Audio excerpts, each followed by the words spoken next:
안녕하세요. 동대표입니다. 서울하면 떠오르는 유명한 재개발 지역 어디가 있을까요? 예전부터 유명했었고 새로운 부촌이 형성돼 한남뉴타운, 그 다음에 한강변 주변에다가 새로운 마촌루를 조성한다라고 하는 성수 전략정비 사업고요. 이 두 지역은 여러분들 한 번쯤은 들어보셨을 텐데요. 이런 지역들 말고도 준강남이라고 불리는 동작구에 유명한 재개발 지역이 있죠. 바로 노량진 뉴타운이 있습니다. 이 노량진 뉴타운 투자 가치가 워낙 높은 지역이기 때문에 부동산을 구매를 해보셔도 좋은 지역인데요. 이 노량진 뉴타운 5구역에 아파트 입주 건물권이 경매로 나와 있어서 그 물건을 같이 한번 분석해보고자 합니다. 재개발 재건축에 투자하실 때 반드시 아셔야 되는 내용들도 많이 나오니까 끝까지 시청 부탁드립니다.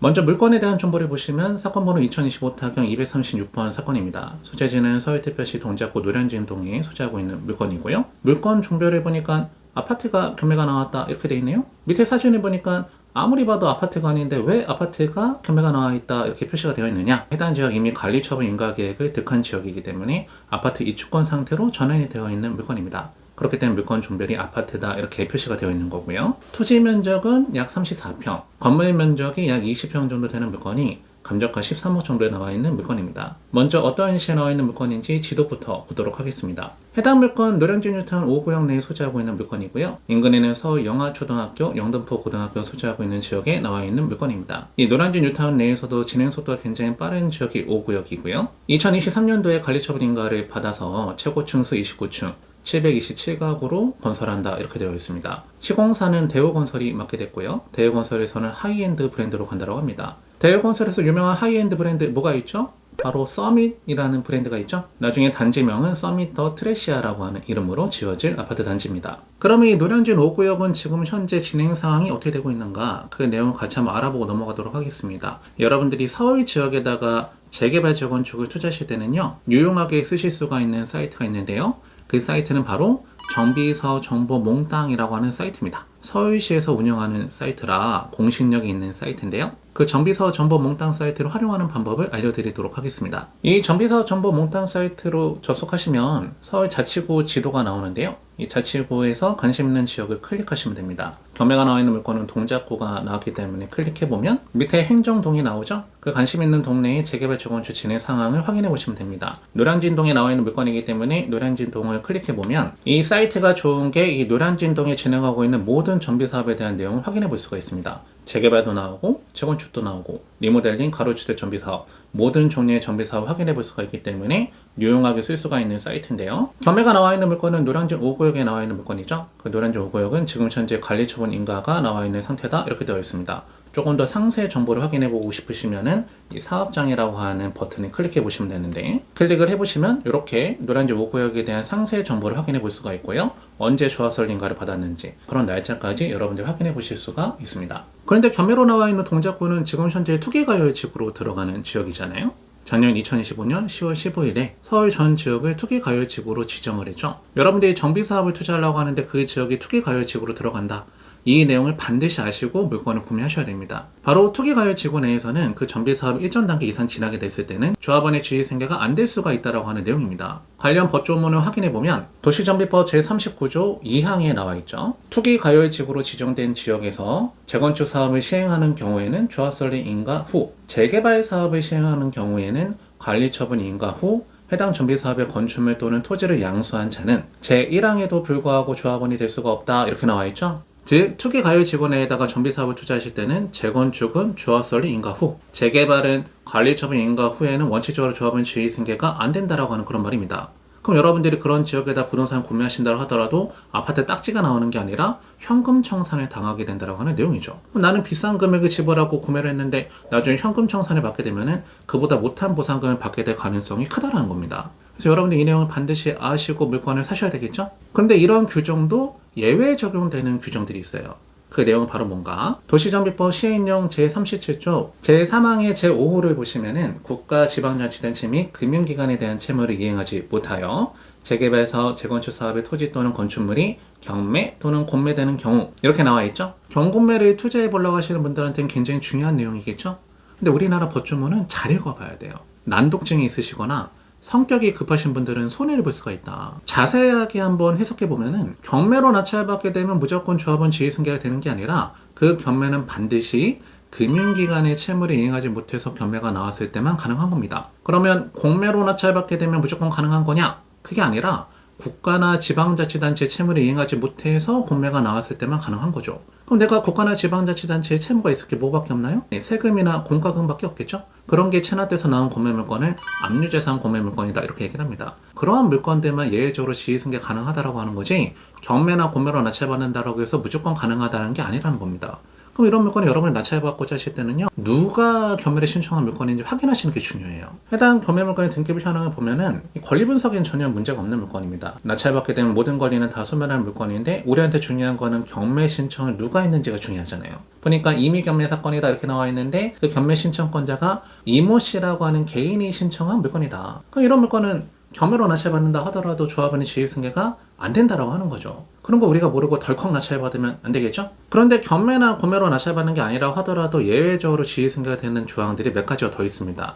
그 내용을 같이 한번 알아보면 사망의 1호, 2호, 3호가 중요한데요. 1호를 보게 되면은 조합설립 인가일로부터 3년 이상 사후 시행 인가 신청이 없는 재건축 사업에 건축물을 3년 이상 소유하고 있는 자가 사후 시행 인가 신청 전에 양도하는 경우, 2호를 보면은 사후 시행 계획 인가일로부터 3년 이내 착공을 못한 재건축 사업의 토지 또는 건축물을 3년 이상 계속하여 소유하고 있었던 자가 착공 전에 양도하는 경우 이렇게 나와 있는데 중요한 거는 이 두 가지는 재건축만 해당되는 겁니다. 재개발은 해당되지 않는다라고 하는 거죠. 3호를 보면은 착공일로부터 3년 이상 준공되지 않은 재개발 사업, 재건축 사업의 토지를 3년 이상 계속하여 소유하고 있었던 경우라고 하면은 조합원의 지위승계가 가능하다. 이 3호는 재개발도 해당되고 재건축도 둘 다 해당되는 내용이죠. 그러면 경매로 나와 있는 물건은 아직 착공이 안 들어간 물건이기 때문에 3호에 대한 내용을 적용받을 수가 없습니다. 그러면 조합원의 지위승계가 안 된다. 근데 마지막 남은 희망이 하나 있어요. 그 내용이 바로 뭐냐? 그 위에 1호와 2호 내용을 같이 한번 확인해 봤더니 소유기간, 즉 보유기간이 10년, 거주기간 5년을 충족한 조합원의 물건을 구매하시게 된다라고 하면은 예외적으로 조합원의 지위승계가 가능하다라고 하는 내용이죠. 이 내용을 정리해서 말씀드리면 구매하고자 하는 부동산의 소유자가 그 부동산을 10년 이상 보유하고 5년 이상 거주한 물건이라고 하면은 예외적으로 조합원 지위승계가 가능하다.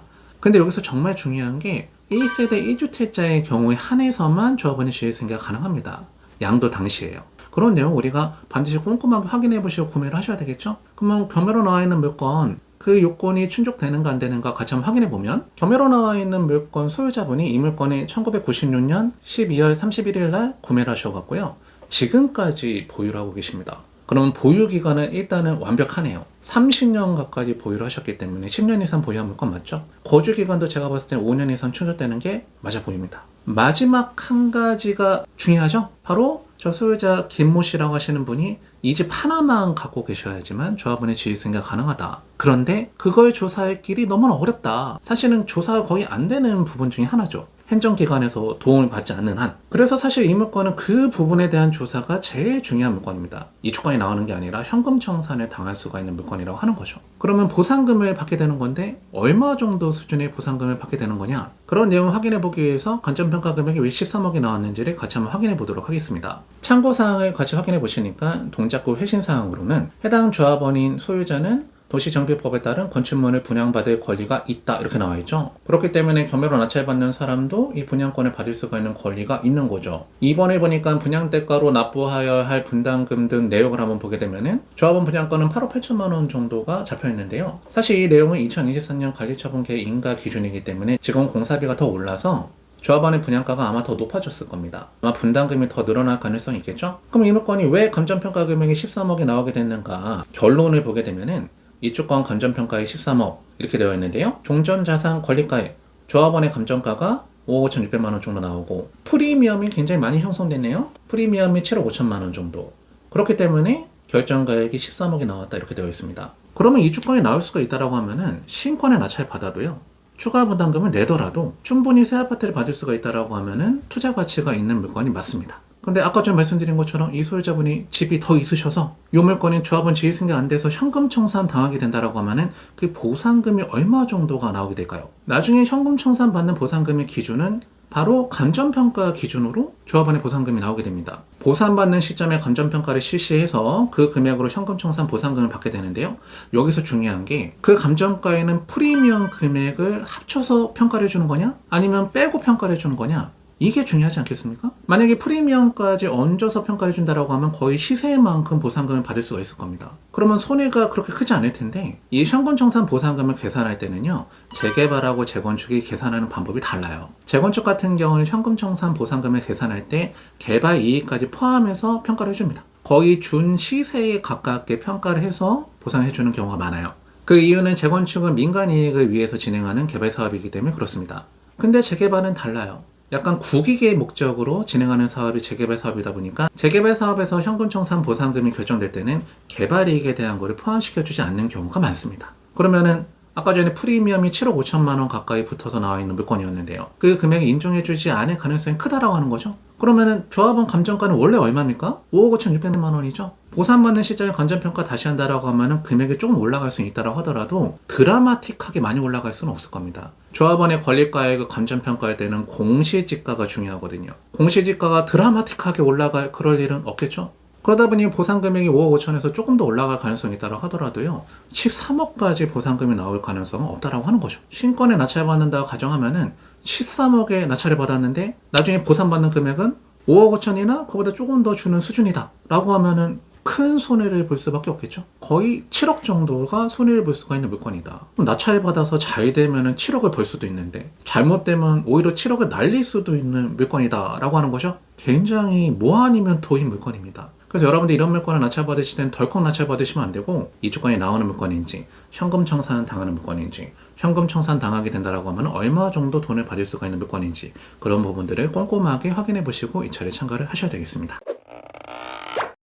자, 오늘 노량진뉴타운 5구역에 나와 있는 아파트 입주권 물건 같이 한번 살펴봤습니다. 위치가 굉장히 좋은 물건이라 투자 가치가 있는 물건인데 그만큼 리스크가 큰 물건이죠. 항상 여러분들이 투기과열지구내에다가 정비사업을 투자하실 때는요. 조합원 입주권 승계가 되는지 안 되는지를 반드시 확인해 보시고 투자하시는 거 가장 중요합니다. 재개발 재건축 같은 경우는 현금 청산 받는 보상금 기준도 다르다. 이 부분도 여러분들 반드시 기억해 주시면 좋겠습니다. 자, 오늘 내용 여기까지 해서 마무리하도록 하겠습니다. 오늘 내용이 도움이 되셨다고 하면 구독과 좋아요를 부탁드리고 다음 시간에 또 만나 뵙도록 하겠습니다. 감사합니다.